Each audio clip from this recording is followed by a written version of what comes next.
There goes Carey. That's our cold open.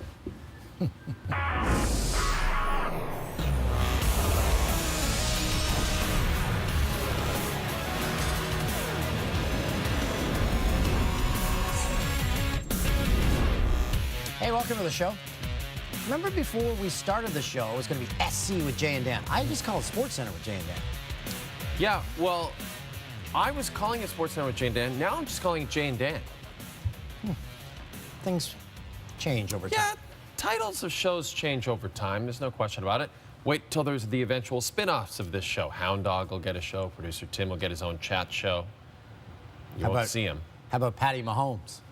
And he should get his own show. He's got his own show. It's called the 2018-2019 National Football League season. We're in week 4, and Patty Mahomes is on pace to break Peyton Manning's 55-touchdown record set in 2013. His Chiefs were in Denver to take on the Broncos to wrap up week 4 in the Monday nighter. You saw it on TSN. Canada's sports leader. Casey's opening possession. Mahomes to Kareem Hunt. Fight through the Denver D. Lessator with the call. Mahomes, 8-yard TD run. Seemed longer. 10-3 Chiefs. Royce Freeman is a rookie running back out of Oregon, and this is a real nice run here. They cannot bring him down, and he's going to score 14 yards. 13-10 Broncos at the half. This is the first time that Kansas City's trailed this year at the break. Third quarter, Case Keenum. Looking for Jeff Hireman. Look at Eric Murray. Rip it away from him for the interception. First interception of his career, by the way. Eric Murray. Could we have already seen the highlight of the night? We have to wait until the very end of this show to find out. Fourth quarter, Chiefs down by 10, 4th and 1. Mahomes to Hunt. Huge first down. Keeping the drive alive. Then it's Mahomes to our friend Travis Kelce. First TD pass of the night for Mahomes. Yeah, not only does he get away from Von Miller, he switches hands, finds Tyreek Hill, and Hill runs for the first down. The Chiefs erase a double-digit fourth quarter deficit, and now we're up by 4. But 22 seconds to go. Case Keenum overthrows Demaryius Thomas. He had him wide open. Chance for them to win this thing at home. Instead, 4th and 10, Keenum to Cortland Sutton. He tries to lateral to Emmanuel Sanders, but falls to the ground. And the Kansas City Chiefs complete the comeback and improve to 4-0 on the season. An historic day in Major League Baseball Monday. For the first time ever, there were 2 tiebreaker games played to decide the NL Central and the NL West. Winners of both clinched their respective divisions, while the losers of each game left to fight one another in the wild card game. We begin in Chicago. Brewers, Cubs, Chicago looking to win a 3rd straight division title for the first time in franchise history. Milwaukee searching for their first since 2011. Top 3. Christian Yelich looking to become the first Triple Crown winner in the NL since 1937. With a runner on third, Yelich, base hit into center, putting the Brewers in front. Yelich just 1 RBI shy of the NL leader, Javi Baez. Yuli Chacin held the Cubs hitless through 4 innings. Bottom 5, Anthony Rizzo. Oh, my. The former jerky boy with his 25th of the year gives the Cubs their first hit and ties the game.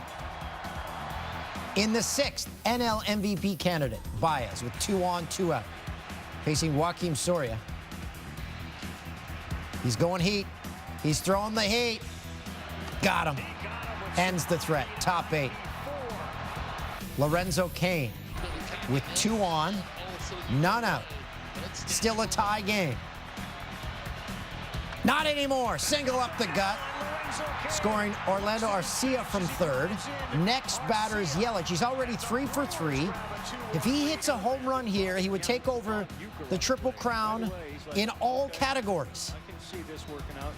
Instead, chases the cutter outside for strike 3. He's that close to the Triple Crown. Bottom 9, Cubs down to their final out, trailing by 2. Rizzo representing the tying run.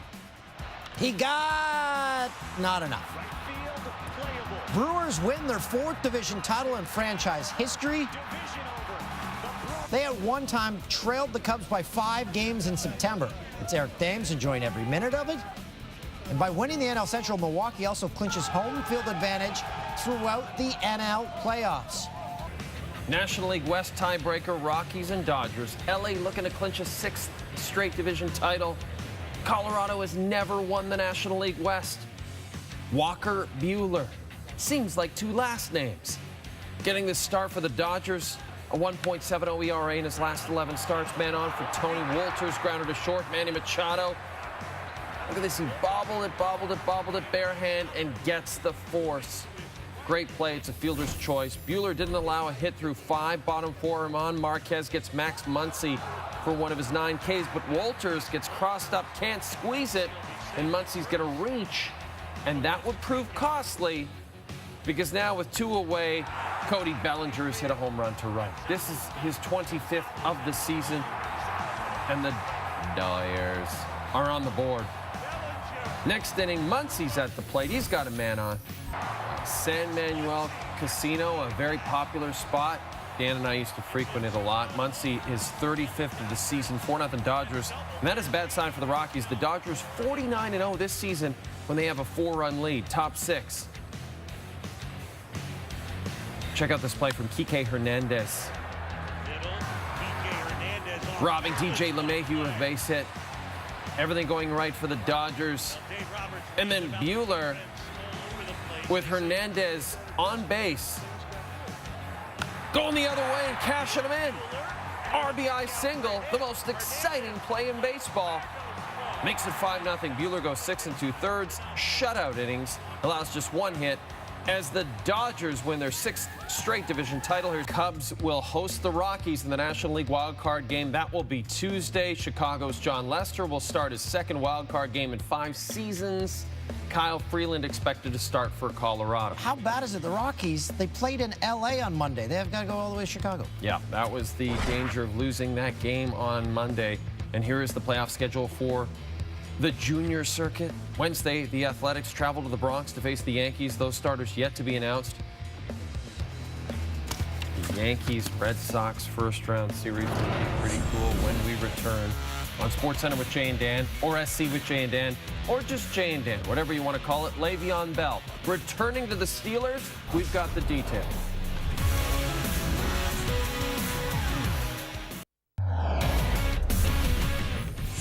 You're watching SCJD.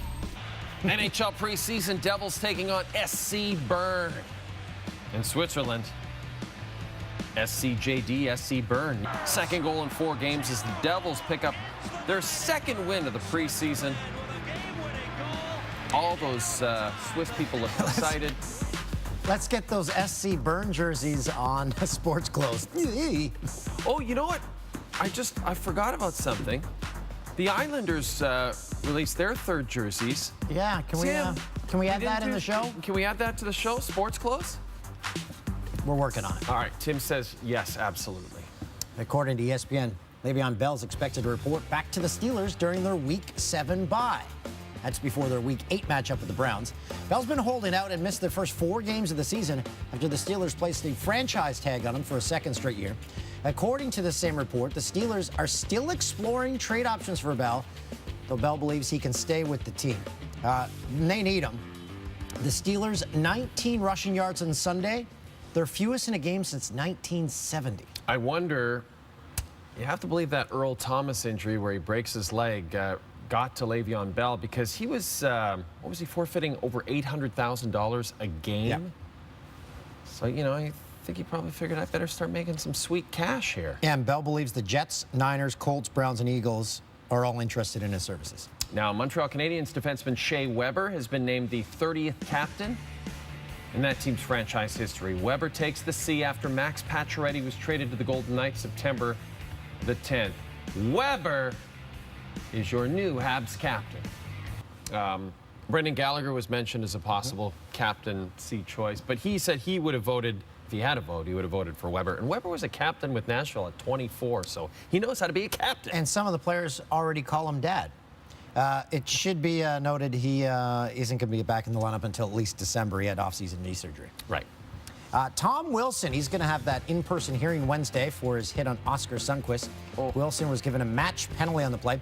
Now, he could face a suspension of 6 or more games. Wilson was suspended on 3 separate occasions just last season.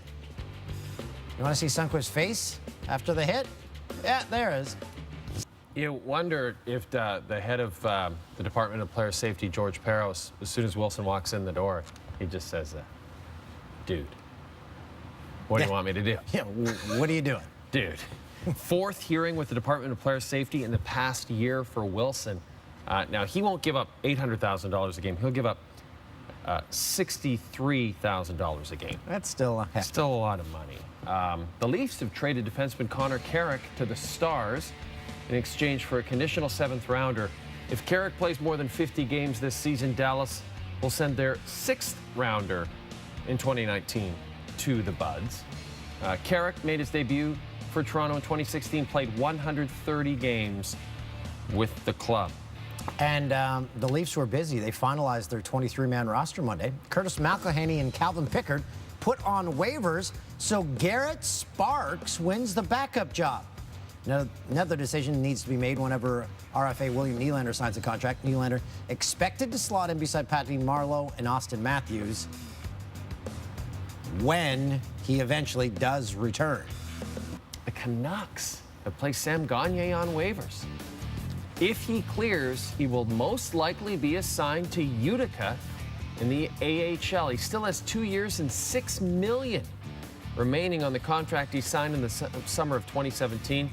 31 points in 74 games last season with Vancouver. How many games does Gagner have under his belt, Hound Dog? Get that for me. 770 games under his belt. 770 games. And if he's assigned to the AHL, still costs him that $2.1 million cap hit. They're trying to make room for either Nikolai Goldobin or Brendan Leipzig, or maybe both. But I think we can all agree, most excited people about the upcoming season are the players. Oh, yeah. NHL hockey is back, and everyone is amped. The fans, the reporters, and especially the players. And I'm really excited. Well, I'm excited. We're very excited for it. So, yeah. Aw, hell yeah! And your favorite players can barely contain their excitement. Austin Matthews. And then, getting some goals in the power play is huge for us. Connor McDavid. I don't know. It's just playing hockey. Even the coaches. Emotion is such a huge part of the game. It's the return of action-packed gameplay that will have everyone saying, It's quite the grind for a while, and all season long. The NHL 2018-2019 season. Get hyped. yeah. Giordano. I can't wait. I'm excited. Tim Hortons trading cards are back. They're available right now at participating Tim Hortons with $1 and a qualifying drink purchase. Can I mention Crosby and McKinnon in that commercial? Very on the Zamboni? funny. Good acting. Very good acting. Yes. Crosby's like ready for Hollywood. He went to the Lee Strasberg Institute in the offseason. So you can get them limited edition autographed cards available in each pack. Also includes a PIN code that allows you to collect online. Yeah, it's inside the pack. I didn't realize that. I thought the PIN code was on the cards. Ooh. Got Burnsy. Who's that? It's upside down. That's Carey Price. What is he wearing? Oh, All-Star jersey. Getzlaff. Get her. Get her. Okay, I've got Darnell Nurse. Oh, there got you his go. new bridge deal. I've got friend of SportsCenter with Jay and Dan, Claude Giroux, and I just want to apologize in advance, Sens fans. No. Oh, God. Oh, God, no! I'm so sorry. I'm so sorry. You know what a fun game to play is with your young kids? So my daughters, they like reading the names out. So they got Claude Giroux the other day. I got Claude Gyrox. Gyrox. They're pronounced. Remember when Chris Schultz did that promo for TSN and he was mad that Mario Lemieux wore his old number with the Dallas Cowboys and he said, "Who is Lemonex?" Anyway, when we come back, Yasiel Puig is a unique player, and he celebrates in a very unique way. You will not want to miss this. It's SportsCenter with Jay and Dan on TSN. Jenny time. Some of our favorite plays of Monday. NL Central tiebreaker. Count was 3-1. Pitch was strike 2. The umpire rang him up, but he immediately corrected himself. Preseason hopes. Well, it's switching very Well, Embiid. Somebody got their signals crossed. I mean, the defense was airtight Up and under. until somebody left. That was Aaron Gordon. Aaron Gordon up and under. Aaron Joel Gordon. Embiid. Up and under. Oh, what a Yes, Manny Grandal fouls on the left. David Dahl. Dahl. Grandal. The wall. Holy cow. David Dahl. Who do we have here? Trey Burke. He's hit in the face with the ball. Oh, No. Jan Mahinmi. That's using your face. Wilson Contreras can't quite get a glove. Oh. It bounced up and it hit him right in the testicles. If this happens in baseball, the umps show so much courtesy. They go take a walk around the infield. Yeah, they let him catch their breath a little bit. And again, Mahomes. I believe this would have to be the highlight of the night, wouldn't it? Running away from one of the very best defensive players in football, Von Miller, and switching hands to complete the pass and the first down. Amazing. Oh, hi. Sorry. Before we get to the plays of the week, it's time for our newest segment. Did Yasiel Puig have a few too many? Hey, Atlanta, I see you soon, baby. And the next one, Chicago, Colorado, no matter who's going, we're going to beat it. And we're going to the World Series again. And this time, we're going to win the World Series. 2018, the big party is here in Los Angeles. Let's hope the Dodgers keep winning so we can keep this segment going. This has been, did Yasiel Puig have one too many? Not sure if you noticed, but it's turning into the most wonderful time of the year. Baseball playoffs. Yeah. Hockey's coming back. Basketball, you got football. Oh, So exciting. yeah, everything's happening. Everything is happening. And I should also mention that later in the show, another third jersey was revealed on Monday. New York Islanders. We're going to preview that later in an edition of Sports Clothes. But when we come back, could you chug 4 beers while running a mile? One Canadian athlete does it at a record pace. Hey, the 4-minute mile is one of the most storied athletic achievements in human history. Now imagine keeping up that 4-minute mile pace while chugging 4 beers. They call it the beer mile. And the Wayne Gretzky of the beer mile is, perhaps not surprisingly, Canadian. Windsor, Ontario's Corey Belmore. James Duthie has more in this TSN original.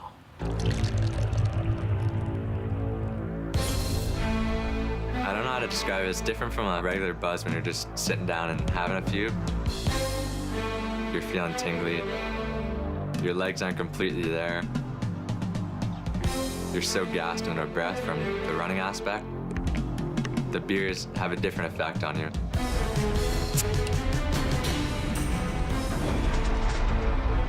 Runner set!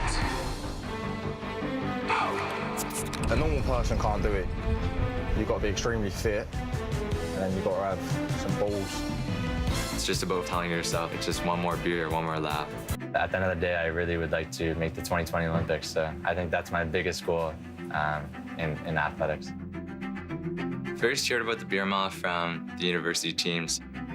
I'm one of the guys that was involved in writing what have become the de facto rules for the beer mouth.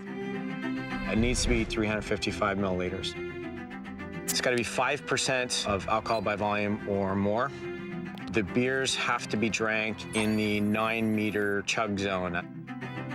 And then the last rule, which is critically important, is you have to keep all of your beer in for the duration of the mile. If you vomit, you have to run a penalty lap. Let's see if any of these records are going to stand. It cannot be more than 4 fluid ounces. I think it's over. Oh, it's over. 4.4.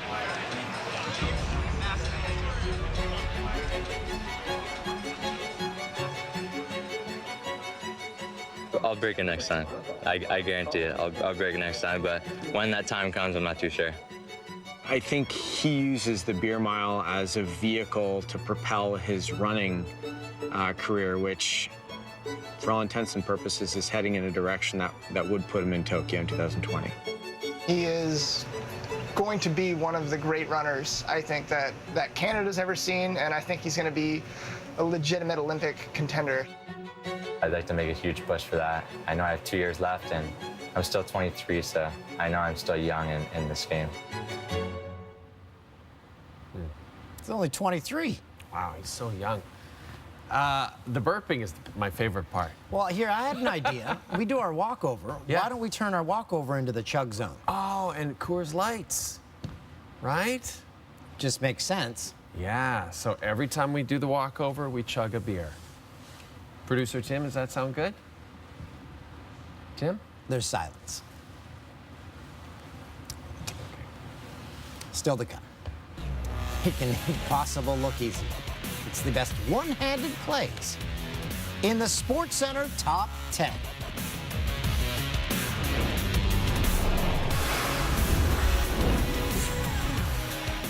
A catch by Penn State's Juwan Johnson. And every time I see one of those catches, I ask, how sticky are those gloves? Well, let's test it out with our stats guy, Hound Dog Harrison.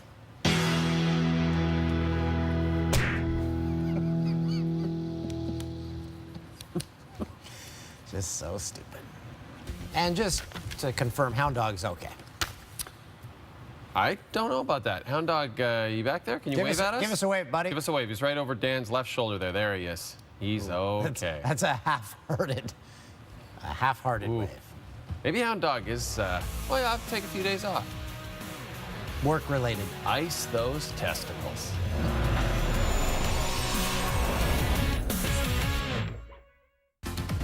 It's the worst play of the day. Back to Chicago. 3-1 count to Jason Hayward. Umpire Fielden Culbreth rings him up on strike 2. Yeah! Oh, wait. Oh, my bad. And those fans just started giving it to him. Very long series of mistakes that we made on this show. I called the 2018-2019 NFL season. It's just the 2018 NFL season. I never understood that because you play the Super Bowl in 2019. I blew it. I said it would be cool to see a Red Sox-Yankees first-round series. The first round is the wild card. Again, it's one game. I don't get it. You kept holding your hockey cards upside down in the card segment. You said Joel Embiid laid it in. It was Aaron Gordon laying it in over Embiid. You didn't know what your top 10 intro was that you were introducing. And our stats guy, Hound Dog Harrison, tried to catch a football with a golf glove. Now, producer Tim blew it. He did not have this segment in the show. It's a segment called Sports Close. We asked for this specifically, and producer Tim did not come through for us. So luckily, we're going to do it now. Sports Close.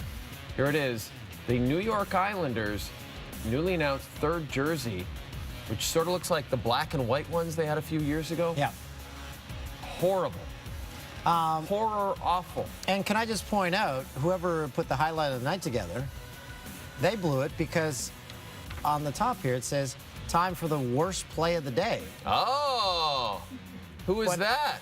But it's the highlight of the night. That's why I was, see, but look at that.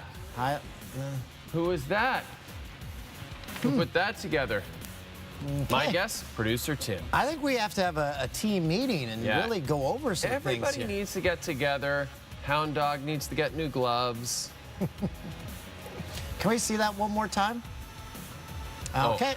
Producer Tim wants to save it till the very end. Oh. Yeah, that's the, we call it the rollout. It's that last little piece of video you see at the end, and well, you blew it there because you gave it away. Overall, we did not have a strong show. Oh, man. We did not have a strong show here. We won't be submitting this to the Emmys.